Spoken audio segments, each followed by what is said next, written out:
Hi hello నమస్తే, నేను మీ కట్ట కార్తీక్.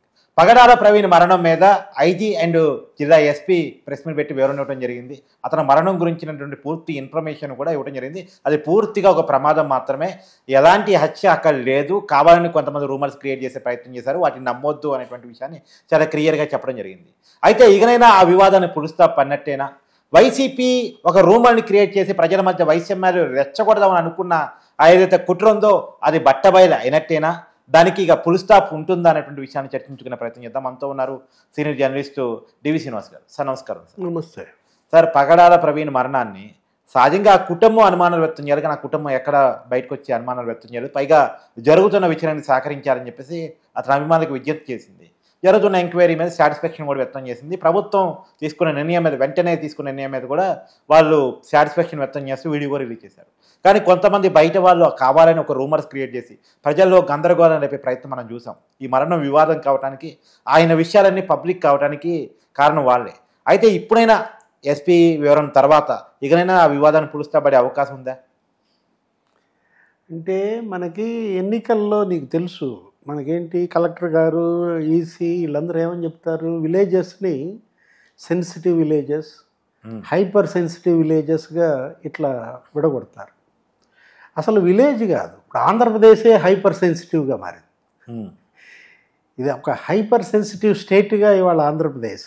ఎప్పుడు ఎక్కడ ఏ చిన్నది జరిగినా దాన్ని భూతద్దంలో నుంచి చూపించి దాని మీద వదంతులు సృష్టించి ఉద్రిక్తతలు రెచ్చగొట్టి ఆంధ్రప్రదేశ్ని ఒక అగ్నిగుండం చేయాలనుకుంటున్నారు. ఇప్పుడు మీరు చెప్పింది ఇదే. ఏది?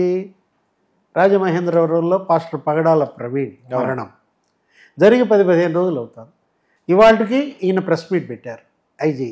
అంటే దాని మీద వాస్తవం తెలిసి కూడా బయట పెట్టడానికి సెన్సిటివిటీ.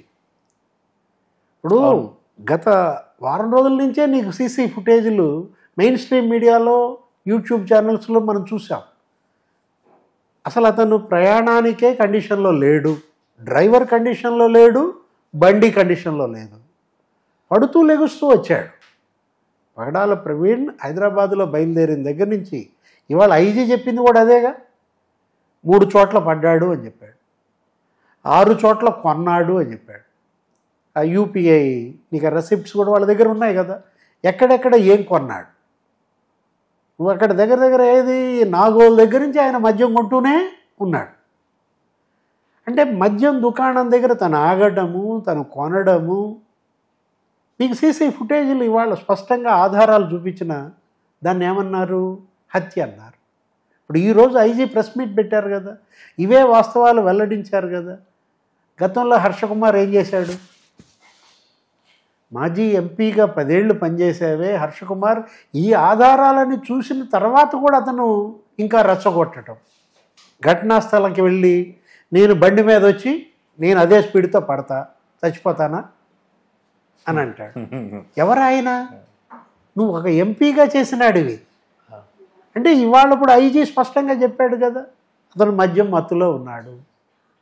నెక్స్ట్ రోడ్డు ప్రమాదాలు, పదే పడుతూ లెగుస్తూ వచ్చాడు. ఆ కీసర దగ్గర ట్యాంకర్ కింద పడాల్సిన పరిస్థితి, బస్సు కింద పడాల్సిన పరిస్థితి, ఆ బస్సాడు చాకచక్యంగా తప్పించాడు.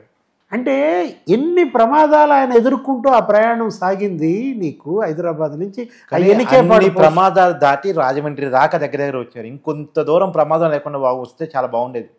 అంటే మద్యం మత్తు నీకు అప్పటికే బండి దెబ్బతింది, 4th గేర్లో ఉంది. నువ్వు చెప్పిన ఘటనా స్థలంలో ఏ గేర్లో ఉంది బండి? 70-80 కిలోమీటర్ల వేగంతో వస్తున్నాడు. అసలు కండిషన్లోనే లేడు. ఆయన ఐజీ ఏం చెప్పాడు? ఇప్పుడు అశోక్ కుమార్ ఏమన్నాడు? బండి అసలు ఆయన మీద పడిందంట, ప్రవీణ్ పైన బుల్లెట్ పడింది. హర్ష కుమార్ ఏమంటాడు? తలబగలు కొట్టారంటారా, గొడ్డలతో కొట్టారంటారా, కర్రలతో కొట్టారంటారా? అంటే ఎలా ఒక రోడ్డు ప్రమాదాన్ని. ఇప్పుడు హర్ష కుమార్ ఒక మాజీ ఎంపీ, దశాబ్ద కాలం పనిచేసినట్టున్నారు. ఆయనకు ఒక టైంలో మంచి పేరు ఉంది. అలాంటి వ్యక్తి ఎందుకు అనవసరమైన వివాదాలు లేవనెత్తే ప్రయత్నం చేశాడు? ఇప్పుడు కేఏ పాలు ఆయన, సరే ఆయన అంటే అది కేఏ పాలు మాటలకు అడ్డు అదుపు లేదనుకుంటుంది, వేరే విషయం. ఆయన ప్రజాశాంతి పార్టీ అధ్యక్షుడు. సమాజంలో అశాంతి రెచ్చగొట్టడమే ప్రజాశాంతి. అంతర్జాతీయ శాంతి బోధకుడిని అంటాడు. ఇప్పుడు ఇవాళ హర్ష కుమార్ వీళ్ళంతా మనకు కనపడుతుంది ఒకటే, పవర్ థ్రస్ట్, అధికార దాహం కనపడుతుంది. అంటే నీ అధికారం కోసం, నువ్వు గెలవడం కోసం, నువ్వు పవర్లోకి రావడం కోసం, ప్రజల్లో నీ ఇమేజ్ నిలబెట్టుకోవడం కోసం రాష్ట్రాన్ని అగ్నిగుండం చేస్తారా? మత కలహాలు రెచ్చగొడతారా? అరే ఏదన్నా జరిగుంటే అక్కడ ఇప్పుడు ఆ జాన్ బెన్నీ లింగమా ఎవరతను? వైఎస్ఆర్ కాంగ్రెస్ క్రిస్టియన్ సెల్ ఉపాధ్యక్షుడంట. భారతీ మేడంతో అతని ఫోటోలు, జగన్తో అతని ఫోటోలు, అవినాష్ రెడ్డితో అతని ఫోటోలు, సజ్జలతో అతని ఫోటోలు. అంటే వీటన్నిటి వెనుక వైఎస్ఆర్ కాంగ్రెస్ హస్తం. బైబిల్ పక్కన పెడితే ఊసకోతే అంటున్నాడు. మేము మంచోళ్ళం కాదు మూర్ఖులు అంటున్నాడు. ఎవరు? ఆ జాన్ బెన్నీ లింగం. ఏ బైబిల్ చెప్పింది నీకు ఊసకోత పోయమని? క్రిస్టియన్స్ నిజానికి చాలా శాంతి కాముకులు సార్. వాళ్ళు ఎక్కడా కూడా గొడవలకి తావివ్వలేదు. వీరు రెచ్చగొట్టే పార్టీగా ప్రయత్నం చేశారేమో తప్ప ప్రజలుగా ఎక్కడా కూడా ఆవేశాలకు లోన్ కాలేదు. ఆ కుటుంబం కూడా ఇప్పుడు ప్రవీణ్ భార్య ఏమని మాట్లాడింది? జెసికా, అవును, నాకు ప్రభుత్వం మీద నమ్మకం ఉంది, జరుగుతున్న దర్యాప్తును సజావుగా జరగనివ్వండి, దర్యాప్తు జరుగుతున్న పురోగతిపై నాకు నమ్మకం ఉంది, అవును, దయచేసి రాజకీయాలు ఇందులోకి తీసుకురావద్దు, రెచ్చగొట్టద్దు అని జెసికా చెప్పింది. వాళ్ళ బ్రదర్ కూడా చెప్పారు, కిరణ్. ఎవరు? చనిపోయిన ప్రవీణ్ బ్రదర్ కిరణ్. అంటే కుటుంబ సభ్యులకు ఉన్న సంయమనం ఈ రాజకీయ పార్టీలకు లేదా? అసలు రాజకీయ పార్టీలుగా చాలా క్లియర్ గా విజయం చేశారు. రాజకీయం చేయొద్దు, సెల్ఫ్ ఇన్వెస్టిగేషన్ చేయొద్దు అని కూడా క్లియర్ గా చెప్పారు. అంటే వీళ్ళకి అసలు రాజకీయం చేసే అర్హత ఉందా? వీళ్ళు రాజకీయ నాయకులుగా చెప్పుకునే అర్హత ఉందా ఈ పార్టీలకి? ఇవాళ వైఎస్ఆర్ కాంగ్రెస్ కావచ్చు, లేకపోతే కాంగ్రెస్ కావచ్చు, లేకపోతే నాకు ఇక్కడ డౌట్ సార్. ఆ కుటుంబం మెచ్యూర్డ్ గా ప్రవర్తించింది కాబట్టి ఓకే. ఆ కుటుంబం ఒకవేళ అన్మెచ్యూర్డ్ గా వాళ్ళు కూడా వీళ్ళతో చేతులు కలిపి ఉంటే ఏం జరుగుండేది అసలు? అంటే ఏముంది, రాజమండ్రి అగ్నిగుండం అయ్యేది. సామూహిక దహనాలు మనం చూసాం. తునిలో కాపులు మీటింగ్ ఏం జరిగింది? అక్కడ కూడా వాళ్ళేదో వాళ్ళ సమస్యలపైన పెట్టుకుంటే, ప్రభుత్వ హామీల గురించి అందరూ అక్కడ కాపులు సమావేశం అయితే అందులో ఈ మోల్స్ వీళ్ళు జ్వరపడ్డారు, రెచ్చగొట్టారు, అందరూ రెచ్చిపోయి రత్నాంచల్ ఎక్స్ప్రెస్ తగలబెట్టారు. మరొకసారి అలాంటి ఇన్సిడెంట్ జరుగుండేదా? అంతే కదా. ఇవాళ ఏంటి, ఒక పెద్ద ప్రమాదం నుంచి ఇవాళ రాజమండ్రి బయటపడింది, ఒక పెను విపత్తు నుంచి ఆంధ్రప్రదేశ్ బయటపడింది. ఇప్పుడు అందరూ జాన్ బెన్నీ లింగం లాంటి వాళ్ళు అయితే, అజయ్ బాబు, అరే పాస్టర్ ముసుగేసుకుని వీళ్ళు ఒక స్లీపర్ సెల్స్ పనిచేస్తున్నాయి. ఇవాళ ఎక్కడ ఏ సందర్భం దొరికినా రెచ్చగొట్టే కుట్రలు జరుగుతున్నాయి. ఇప్పుడు రేపొద్దున ఇంకో పాస్టర్ చనిపోతాడు, సహజ మరణంగా చనిపోయినా మీరు హత్య అంటారా? ఇప్పుడు ఇది రోడ్డు ప్రమాదాన్ని హత్య అన్నారు, హత్యనేమో గుండెపోటు అంటారు. ఒక క్రిస్టియన్ కాదండి, హిందూ మతంలో కూడా చనిపోని గోవుని చనిపోయినాయి అంటున్నారు. ఇక రకరకాలుగా కూడా ఉన్నాయి. అది నిన్న భూమన కరుణాకర్ రెడ్డి అది ఏంటి అసలు టీటీడీ బోర్డు అతను మాజీ చైర్మన్గా చేసిన అతనేంటి ఆవుల్ని చంపేశారు, అది గోశాల గోవధశాల అంటే ఏ మతానికి ఆ మతంలో వాళ్ళని రెచ్చగొట్టడానికి ఓ మనుషులు రెడీగా ఉంటారా? అంటే అక్కడేమో క్రైస్తవ మతాన్ని రెచ్చగొట్టాలని చూశారు రాజమహేంద్రవరంలో, గోదావరి జిల్లాలను అగ్నిగుండం చేద్దామనుకున్నారు.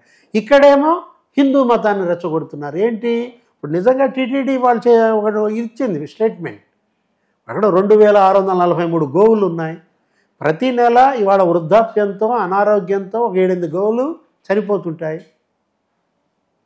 ఇప్పుడు వీళ్ళేంటి ఎక్కడో ఫోటోలు తీసుకొచ్చి ఇక్కడ నువ్వు మార్ఫింగ్ చేసి ఇక్కడ చనిపోయినట్టుగా, అంటే వీళ్ళే చనిపోయిన గోవుల మృతకళేబరాల చెవులు కత్తిరిస్తారు, టీటీడీ కత్తిరించిందంటారు ఆ ట్యాగుల్ని. వీటన్నిటిపైన ఇవాళ మనం ప్రభుత్వం కనుక ఉదాసీనంగా వ్యవహరిస్తే పెనుముప్పు పొంచి ఉంది. ఏంటి రేపొద్దున ఇంకేమైనా జరగచ్చు. నిజంగా ప్రభుత్వం ఉదాసీనంగా వ్యవహరిస్తుంది అనుకోవాలా? అంటే ఇవాళ మత కలహాల విషయంలో, రాజమండ్రి విషయంలో కానీ ఇప్పుడు అక్కడ పోలీసులు సీసీ ఫుటేజ్లన్నీ రిలీజ్ చేశారు కాబట్టి సరిపోయింది. ఇప్పుడు ఇక్కడ టీటీడీ మీద చేస్తున్న దుష్ప్రచారం గత 10 నెలలుగా మనం చూసాం. మహాప్రసాదం కల్తీ, ఏంటి లడ్డూలో ఆవు నెయ్యి, అదే ఏంటి అక్కడ పంది కొవ్వు కలిపారన్న ప్రచారం. ఆ గోరఖ్పూర్ ఎంపీ ఏమన్నాడు, కోట్లాది హిందువులతో జగన్మోహన్ రెడ్డి పశు మాంసం తినిపించాడన్నారు. ఇప్పుడు ఇవాళ సుప్రీంకోర్టు కన్నెర్ర చేసింది దానిపైన, ఆ లడ్డూ కల్తీ వివాదం పైన ఒక సిట్ వేసింది. 4 అరెస్ట్ చేశారు. ఆ ఏఆర్ డైరీయా లేకపోతే బోలే బాబా డైరీ. అవును. ఇప్పుడు ఈ భూమన కరుణాకర్ రెడ్డి ఎక్కడ ఏమి దొరికినా ఏదో రకంగా అక్కడ ఉద్రిక్తతలు రెచ్చగొట్టాలనా? మనం చూసాం. అది ఎవరి టాస్క్ వాళ్ళకు ఉంటుంది. ఇక్కడ భూముల కరుణాకర్ రెడ్డికి ఒక టాస్క్, తర్వాత లింగానికి ఇందాక మీరు చెప్పినట్టు అతనికి ఒక టాస్క్, ఇట్లా ఎవరి టాస్క్ వాళ్ళు. తోపుదుర్తి ప్రకాష్ రెడ్డికి ఒక టాస్క్, ఏది రాఫ్తాడ్లో గోరంట్ల మాధవ్కి ఇంకో టాస్క్. రాఫ్తాడ్లో ఏంటి అక్కడ ముఠా కక్షలు, ఫ్యాక్షనిజం మళ్ళీ రగిలించటం. పరిటాల కుటుంబం ఇదే అంతర్యుద్ధం అంటే ఇదేనా సార్?